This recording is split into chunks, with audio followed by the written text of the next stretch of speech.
स्वातंत्र्यवीर सावरकरांची सख्खी नात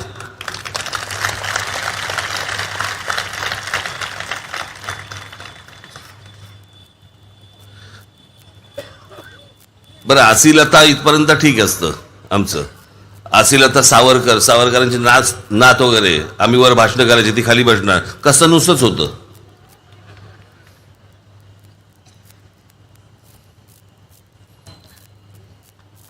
मी आता इकडे बस का गाडीत नाही येताना मी जी गोष्ट सांगतोय, अनेक लोक माझ्यावरती टीका करतायत की मी राज ठाकरे सांगतोय की मशिदींवरचे भोंगे खाली काढले पाहिजेत. काढलेच पाहिजेत, त्याच्यामध्ये काय दुमत असण्याचं काही कारणच नाहीये. माझ्या हातात जर सत्ता आली 48 तासाच्या आत उतरवीन.